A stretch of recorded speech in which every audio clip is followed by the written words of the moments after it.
नमस्कार मित्रांनो, तुमच्या आवडत्या हॉटेलमध्ये जाऊन मिसळपाव किंवा वडापाव खाण्यापूर्वी हा व्हिडिओ शेवटपर्यंत नक्की बघा. कारण कदाचित पुढच्या काही दिवसात तुमच्याकडे जवळच्या हॉटेल तुम्हाला बंद दिसू शकतं. कारण काय?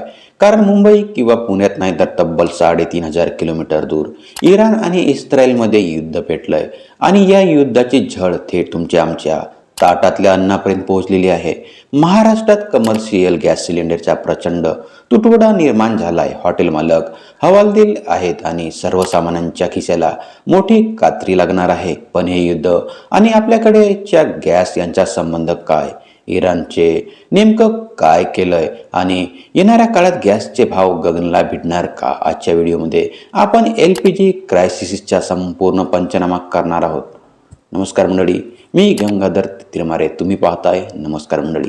जागतिक युद्धाची परिस्थिती आणि भारतावर परिणाम काय? सध्या पश्चिम आशियामध्ये तणाव टोकाला पोहोचलेला आहे. अमेरिका आणि इस्रायल एका बाजूला तर इराण दुसऱ्या बाजूला. आता प्रश्न पडतो की तिथल्या युद्धामुळे आपल्याकडचा गॅस का संपला?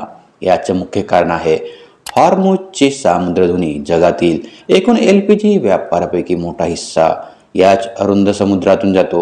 इराणने या मार्गात निर्बंध आणल्यामुळे किंवा युद्धाच्या भीतीमुळे जहाजाची ये-जा थांबलेली आहे. भारत आपला बहुतांश गॅस कतार, सौदी अरेबिया आणि इराणकडून आयात करतो. रस्ताच बंद झाल्यामुळे पुरवठा साखळी पूर्णपणे विस्कळीत झालेली आहे. आता येऊया आपल्या महाराष्ट्राकडे. मुंबई आणि पुण्यासारख्या शहरात जिथे हजारो हॉटेल्स, खानावळी आणि मेस चालतात तिथे रेशनिंग सुरू झालंय. सिलेंडरचा तुटवडा. जिथे दिवसाला 10 सिलेंडर लागायचे तिथे आता फक्त 2च मिळत आहेत. काळा बाजार. तुटवड्याचा फायदा घेऊन काही ठिकाणी सिलेंडरची अवैध विक्री सुरू झालेली आहे. हॉटेल व्यावसायिकांचे संकट. अनेक छोट्या हॉटेल मालकांनी गॅस नसल्यामुळे दुपारचा स्वयंपाक बंद केलेला आहे. पुण्याच्या बाणेर हिंजवडी पट्ट्यात आणि मुंबईच्या दादर अंधेरी भागात याचे पडसाद उमटायला सुरुवात झालेली आहे. जर परिस्थिती अशीच राहिली तर मेसमध्ये जेवणाऱ्या हजारो विद्यार्थ्यांना आणि कामगारांच्या याचा मोठा फटका बसेल. पुरवठा कमी आणि मागणी जास्त हे साधे अर्थशास्त्र आहे. कमर्शियल गॅस सिलेंडरच्या किमतीत एकाएकी मोठी वाढ होण्याची शक्यता तज्ज्ञांनी वर्तवलेली आहे.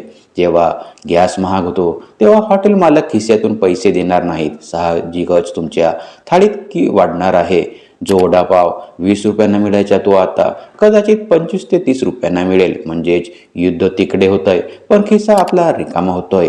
केंद्र सरकार आता पर्यायी मार्ग शोधत आहेत. रशियाकडून जास्तीचा पुरवठा घेता येईल का यावर चर्चा सुरू आहे. पण समुद्रमार्गे येणारा माल पोहोचायला वेळ लागणार आहे. तोपर्यंत आपल्याला वेट अँड वॉचची भूमिका घ्यावी लागेल. राज्यातील हॉटेल असोसिएशनने सरकारकडे मागणी केली आहे की घरगुती गॅसप्रमाणेच कमर्शियल गॅससाठी सुद्धा काही तात्पुरती सवलत किंवा आपत्कालीन कोटा मिळावा. तर मित्रांनो, ही केवळ गॅसची टंचाई नाही तर जागतिक राजकारणाचे आपल्या आयुष्यावर होणारे परिणाम आहेत. तुम्हाला काय वाटतं? या संकटावर सरकारने काय उपाययोजना करायला हव्यात? कमेंट्समध्ये नक्की सांगा. व्हिडिओ माहितीपूर्ण वाटला असेल तर लाईक करा आणि अशाच महत्त्वाच्या बातम्या मराठीत सोप्या भाषेत समजून घेण्यासाठी आपल्या नमस्कार मंडळी चॅनलला सबस्क्राईब करायला विसरू नका.